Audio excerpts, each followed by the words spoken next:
Hello and welcome everybody. I am Rachel and I am the corporate event planner here at Trippleseat. I'm in charge of planning all of our events, from our customer appreciation happy hours to our EventCamp conference to these webinars and everything in between. So glad that you all could join us. I'm so excited that events are returning in person, but we also know that the virtual aspect is still part of that. So this webinar is very timely. Hybrid events are very much a trend right now. And even our event camp that we're planning this year, we're planning on having it be hybrid. So I'm so excited to be joined by some New York-based event professionals, both on the planner and operator side, Alicia Schiro and Tricia Walters. So they're going to give us some insights and some predictions and what they're hearing around the hybrid trend that we're seeing. So I think just to set the tone for everybody, we'll do about 30 to 45 minutes of like a roundtable discussion, and feel free to ask any questions you have in the Q&A section. Feel free to chat with each other in the chat, and we will answer questions at the end. So let's just jump right in and get started. So first of all, welcome Alicia and Tricia. Hi guys. Thanks for having us. Yeah. Do you both kind of want to introduce yourself and give everyone a little bit about your background? We can start with Alicia. Sure. So I've been in the event industry now for almost 15 years. I started actually doing trade shows for a technology company. And then from there, I went to an advertising company and did their global internal events for 6 years, which was really a blast. It was an advertising firm and we got to have a bar in our office. So great is that. That's always fun. And then I went to an event startup company. And I was there for about 2 years. And then I decided to start my own company, and Easted Events was born. Yeah, that's awesome. Yeah. And then Tricia, what about you? Yeah, so I actually started my career in finance on the marketing and events side. I was at this boutique firm for about 2 years. Really disliked it, if I'm being completely transparent. Woke up one morning, decided to quit my job and figure it out. It's what you do in your 20s, right? So I was able to get a very junior level events position within a hospitality company in the city, and worked my way up through that avenue. Alicia and I actually met at the startup, and I am currently with a hospitality group that oversees food and beverage operations for standalone venues and hotels. Awesome. Yeah, there's a lot of figuring out what you want to do early on in your career. For sure. Okay, so let's just jump right in. So just to start off, for people who may not know, or just to give like a little overview, what is a hybrid event and how is it different than a virtual event? Alicia, I know you're kind of the expert. Yeah, I had to learn fast, right? So forget everything you know and just start over. So basically, it's simple. A hybrid event is really just an extension of an actual event. So if you're setting up, working in a venue, putting, a regular event together as you normally would, but let's say you want to expand your audience, right? You want to get to the folks who are still not comfortable attending events in person.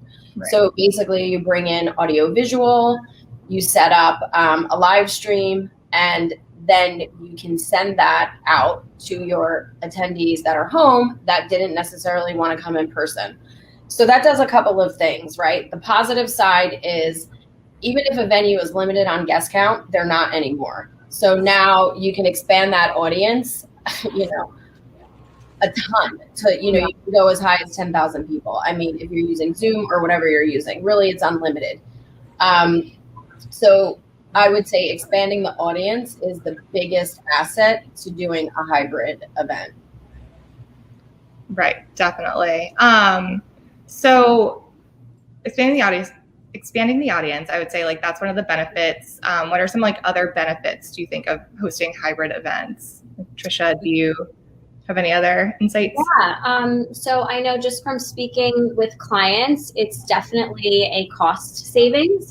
They aren't paying for a price per person for food and beverage or, whatever the fees of that venue are, which is definitely a bonus. I think from the venue side, that's probably the biggest thing for our clients that we're seeing. Yeah. And Alicia? Yeah, I mean, I think there's a couple of things, right? So you can also get creative with that. So you can send out kits now to your attendees, to make them feel like they're still part of it. So we're doing a lot of that. We're still sending out kits and kind of tying it into whatever the event is. So that's another component of it. And I would say from there, I think those are really the main reasons, for doing it. Expanding the audience, cost savings, you get this extra bonus at home with your kit, and you're not compromising anyone's safety. So that's really the value. Definitely. So what kinds of virtual events have you hosted? Have you done a lot of like sending the kits out, things like that? Yes. Yeah. And that was something, I think companies also had to learn to do because from personal experience, it didn't all go as smooth as we would have liked. You're reinventing the wheel of doing something that has never been done before. So during COVID last year, it was all very new. So I was working with a chef and his team was sending out steaks. And it was an utter disaster. Oh, God. The meat arrived late. It got stuck, FedEx and whatnot, whatever. The point being, it did not arrive edible. So, fast forward till now, we've learned a lot. And I think now the kits are really savvy and creative and fun. We're using, the freezer packs and everything was flash frozen or what do you call it when why am I losing my train of thought here? When you suck out the, and preserve it. I'm trying to think of the word. Anyway, yeah. So we've come a long way with that and things are definitely moving in the right direction. Yeah, I definitely feel like 2020 was the year that it was like our experiment year. And now this is the year where it's like taking off things. We kind of know how they go. I think venues too, on that side, they've gotten a handle on it. For sure. I think it was a lot of trial and error in the very beginning. A lot of big catering companies and venues, they're just not used to doing any type of delivery service. And so it was kind of, figuring out what delivers well, what can travel, what's going to show up in one piece and not 100 when it arrives to the client. Right. So, yeah. Yeah. Yeah. And it's great it's nice that everyone's so forgiving last year too. I think everyone was just like, oh, well, this is. Yeah. This year, not so much. So this year's very different. The pressure is on. And that's another reason for a hybrid because people now, when we're doing Zooms, because the virtual events are still full force. They're still going full force. And because of that, the expectation of the quality of the production has to be elevated. So we're pretty much producing TV shows now. So when people are watching these, it's as if you're watching, ESPN. And that is literally what we're telling the talent as well. Especially when we hear the talent say, I've done 100 of these, I've done 1,000 of these. And my feedback is, I really don't care. Yeah. The point is, it is not what you're used to doing. We're not just putting the Zoom in front of you anymore. You need to have a camera. You need to have earbuds with built-in microphones. You have to have lighting. We are producing events now as if it was a TV show. Yeah.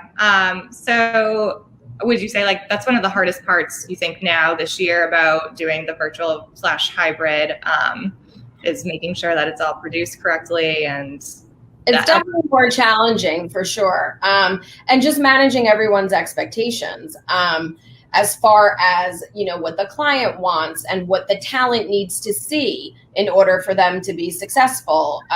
Whether you're going to do a webinar versus a meeting. I mean, there's a lot of things that we've learned. And now when a client asks, I can tell them, this is what we know works. This is, keep it interactive as much as possible. These are the things people like. This is the engagement level. So now we have all of that information.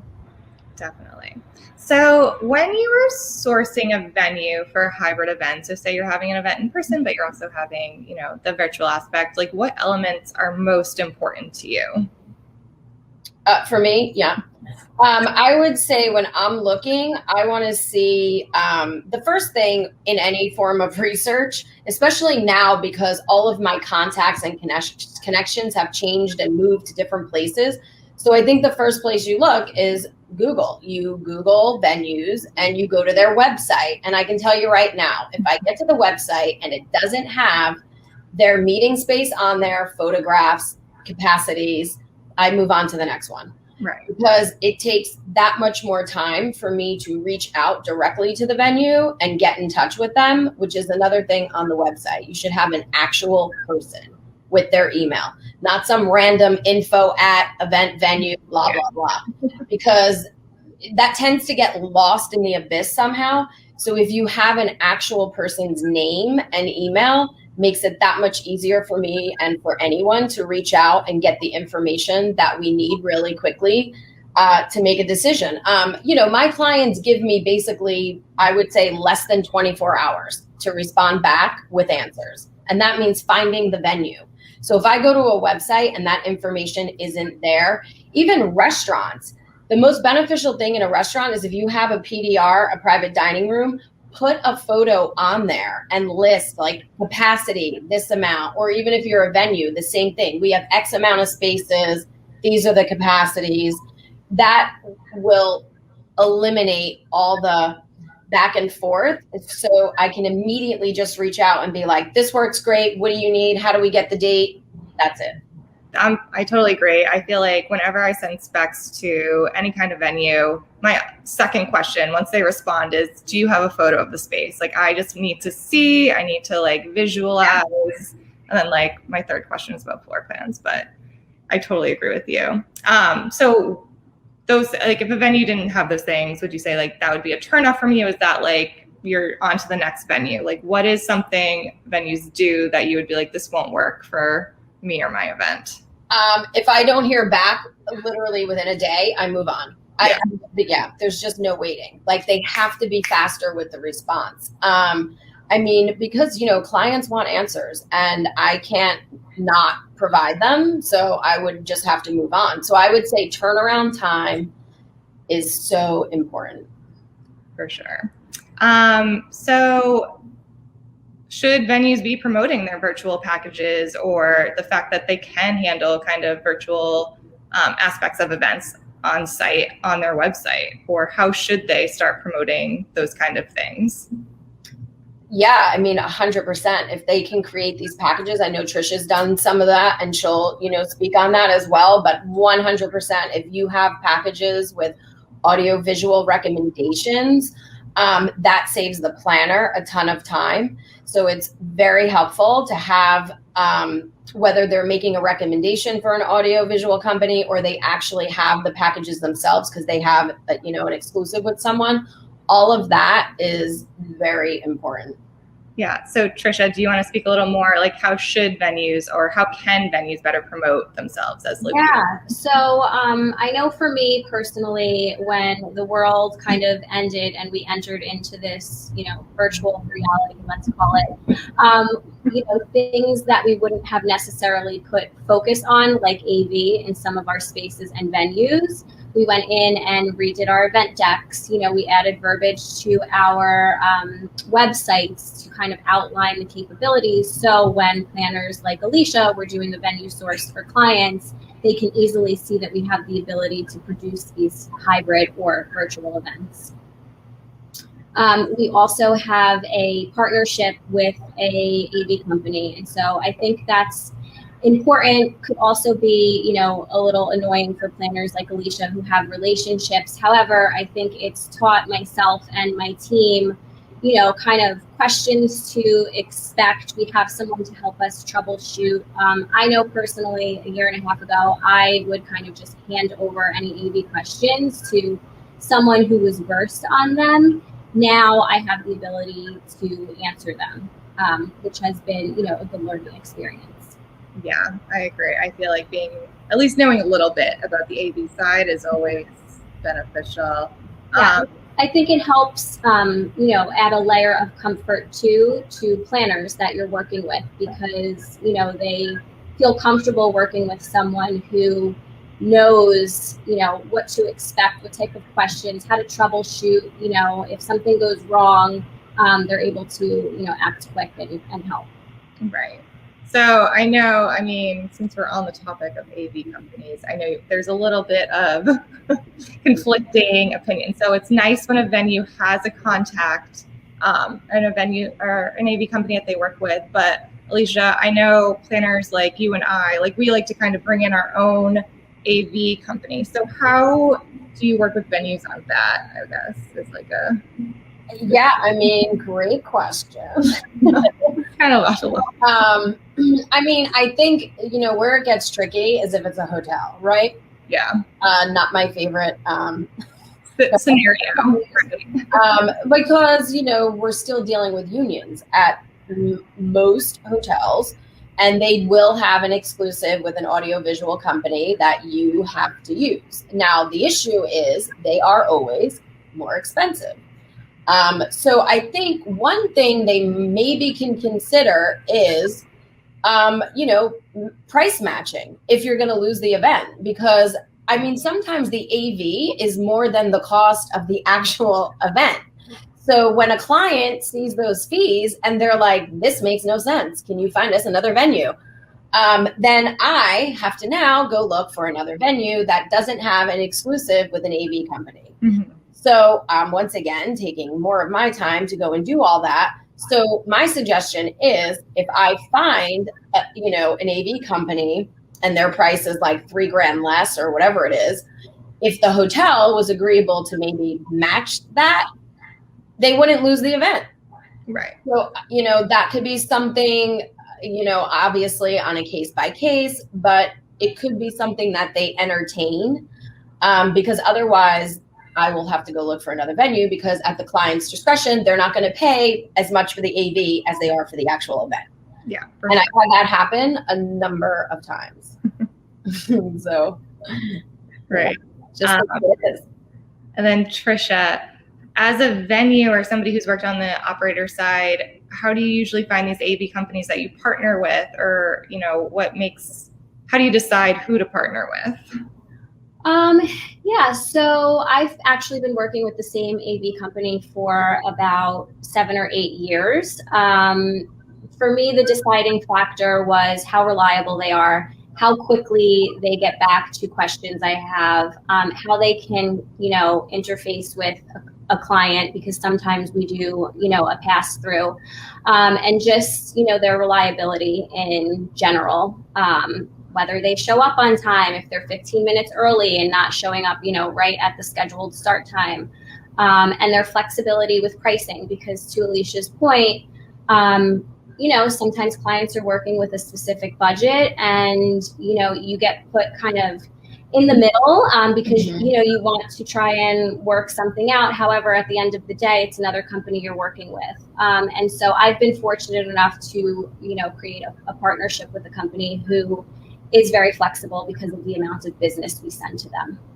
That's awesome. And then I guess, so I don't know if either of you can speak to this, but I'm going to ask it. What kind of equipment is needed when you do a hybrid event? Or Alicia, I guess, what are certain things you ask your venue to make sure they can accommodate what you're trying to do at their venue? Truckloads of equipment. No, I'm just kidding. No, I think really, it again, it's going to depend on the event and what you're doing, right? But for the most part, I would say one thing that's always a miss a lot of times is if you have somebody speaking, you really want to make sure that there's a stage. Mm-hmm. And not all venues have that, so you would have to ask the AV company if they can bring in a stage, or you outsource it to someone else. But having those, whoever is speaking elevated, or if you're doing a fireside chat, I've had that happen many times to people where they want to do a fireside chat, but the chairs are really low to the ground. So then your attendees can't see anyone. Yeah. That's a major disaster, right? So you want to make sure you have either a stage, or then if you don't, have people sitting on stools. So, there's that part of the tie-in to not just the electrical equipment, which is, great cameras. They have, sounding board, where they do the switching of multiple cameras. Strong Wi-Fi connections. Yeah, no, seriously, that is at the venue. The Wi-Fi definitely is, can be a serious issue if you don't have a good Wi-Fi. And do you guys ever do like tests before with venues, or how do you is it? So yeah, that's a good point. And I'll turn it over to Tricia after I just say this one thing.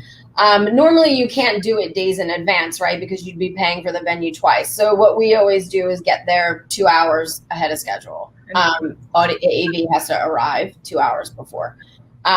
So then I would say, Tricia, what can we do to make sure that we have extra time? Right. Yeah. So we'll accommodate requests as long as we don't have an event before or after where it would interfere. But from the venue side, we always have our AV partners show up early. And we have just our tech equipment that is in-house. For most of our properties is checked regularly to make sure everything's working properly. None of the speakers are blown out. Our microphones work. Our Wi-Fi connection is strong. So those are things that, we do on the venue side regularly just to kind of maintain all of our equipment. Yeah, I would imagine you would need to. I would be so paranoid. I mean, I'm paranoid right now with this going, what if I drop out, or, always those little things you never expect, but you always want to be prepared for. So right. It's good to have backup plans. Yep. Let's see. So as a venue, I guess, Tricia, how do you promote your virtual capabilities? So I know we've talked about website, but do you also send emails to past clients? How are you finding new people to, get to come to your venue, getting leads? Yeah. So yes, we do. We have a marketing campaign where we do e-blasts. We obviously, because we're a venue and now that New York City is open and we want in-person events, we are not marketing too hard right now for virtual. But during COVID, back to Alicia and the to-go kits, our company created kits, for specific clients that could be delivered. So when they were doing these webinars, everybody would feel a sense of connection and they were in the same place, enjoying the same meal or the same hors d'oeuvres or the same cocktail, whatever it was. So that was a way, we worked through that in the middle of COVID. Now more so, it's just, just outlining our AV capabilities and walking through those hybrid event requests with clients. Are you getting a lot of requests for hybrid? What would you say you get more of? Just in-person, hybrid? Right now it's in person. People want to party in person, which is good and exciting and obviously great for venues. Right. And would you say those are more social and corporate's a little more hybrid right now? So I would say it's actually a healthy mix at this point. I am noticing that corporate is a lot of the requests that we're getting are on the smaller scale. So we've, recently been receiving a lot of holiday requests, and rather than a 250 company-wide party, I'm seeing a lot of clients split their events up and doing, 75 at one location, 75 at another, but also sourcing larger venues so their guests have space and feel comfortable and safe. Definitely. And then, Alicia, I feel you might have touched a little bit about this, but how do you keep a virtual audience engaged? So I think we keep referencing the kits, but I think those are, one of the main ways to keep everybody connected and engaged. Yeah. But for me, the way I did it last year and this year also is really the talent. My clients are going after C-level executives, and they're getting invited to these constantly, the same as they would a live event, right? So not much has changed. How do you get them to show up at a live event? How do you get them to attend a Zoom, or a virtual? which is, you know, a little bit more difficult. So I would say talent. So I book a lot of celebrity talent, whether they're doing a talk or, you know, it's a chef or it's a musician, or it's someone just giving a talk on what they're familiar with. So I would say it's really your talent. Yeah, like a big name grabber. Definitely. Okay. So I think we've kind of gone through everything that I had for you guys. So we can see if anybody has any questions, if they want to put them in the chat. So we do have one. What is an example of like kits that you've done?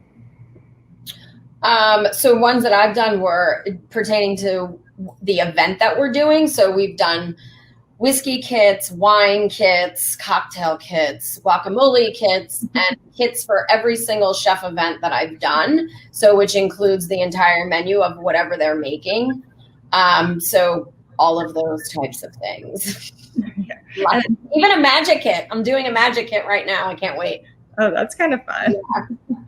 And then Tricia, how do you work with like the planners that you work with? Do you create kits for them? Do you have kits that you market out and like people want?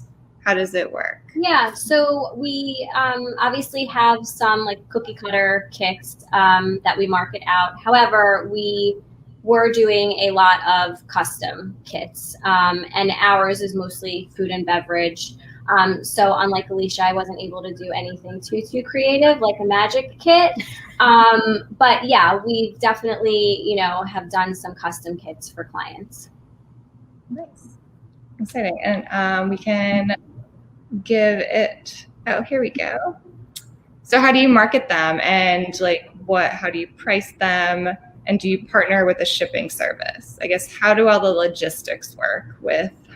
Yeah, so that's a good question. I don't have all the answers. I know in terms of pricing, we take things into consideration, like how much the packaging costs, how much obviously the food and beverage that are within the kits cost. Are we sending utensils? Are we doing any type of, you know, company branding, things like that? In terms of shipping, that was not my department, so I really can't answer that. And then marketing, you know, we added them into our event decks. So any client that was inquiring for, you know, an event that may not have been during COVID, but for the end of 21 or the beginning of 2022, it was in their face when they received our event kit. So they would see, oh, wow, this company does offer kits. So if we have a virtual event, you know, we can go back to them and, you know, potentially use them for catering needs. Definitely. All right, we can give it a couple seconds to see if anybody else has any questions. Is there anything else you guys kind of want to add about hybrid events or anything you don't think I touched on? No, I think we covered a lot. I think that, you know, no matter what it is, just, you know, do something. I mean, that's really the goal here, right? It's like, you don't want to just wait and not do anything. So just constantly keep pitching ideas to your clients and hopefully, you know, something sticks, right? I would say, I think one of the things like I've heard somebody say on a webinar once was like, your clients don't really know what they want until you put it in front of them. So it's always good to just keep that going. Yep. The creative juices flowing. And I don't know, I'm the same way. Like, unless I see it, or like, keep your Instagram updated, keep your website updated, like let us know what you're doing at your venue, because that way we know we want to be there. Like, how else? Right. Yeah. And if they, you know, some venues too, and I'm sure Tricia can also touch on this, is for holiday parties. So, you know, if they are starting to put together holiday packages, that's always good to send out, because I know I look for stuff like that. To then to my clients, you know, and say, oh, look, this venue is doing a package of, you know, hors d'oeuvres and, you know, mid-tier bar, and it's for 2 hours. So you could do something short and sweet, you know, like that sort of stuff. Yeah, I think doing holiday packages and putting together decks right now for hybrid holiday events it's so beneficial, because you have to start thinking about that stuff early, and especially now, like you're hearing venues and things are being booked for 2022. So you just want to make sure you get all your stuff in. We did have another question. So for fundraisers at a hotel, how do you do a hybrid? So Alicia, do you have any experience? Fundraiser at a hotel, how do you do a hybrid? Well, first it's going to depend on the hotel, right? So if you can bring in your own AV, like we talked about earlier, in my opinion, that's the best way to go. But if the hotel has an exclusive with an audiovisual company, then you would have to work with them. And basically you're just asking them to live stream your event. So you would be asking them what platform they use to live stream. And then I would definitely recommend doing your own research to make sure that live stream can support whatever guest count it is that you have. Like some are limited, some are not. So that will really determine who you go with, and of course price. And another question to ask with regards to the live streaming is, how do you want your audience to view it at home, right? So there's some platform, not to get too technical here, but some platforms are only one-way communication. And if you have someone off-site that needs to communicate with someone on-site, one-way communication does not work. So that platform will not work for you. But hopefully the audiovisual company that you're working with can sit down with you and ask you these questions. Like, what do you want your event to be? How do you want your viewers to be able to view it? And that will determine what they bring in as far as the platform. And then Rebecca just asked a question I was just going to ask too. So do you have a camera person who walks around with the camera for the live? Do you have multiple different shots? So I've seen it personally done, I think, both ways kind of. So like you said, either just one shot and you're just live streaming the one shot, or you need multiple cameras set up. So do you have any advice for that? Yeah, I mean, in my opinion now, because like I said, people want elevated production, we do multiple cameras.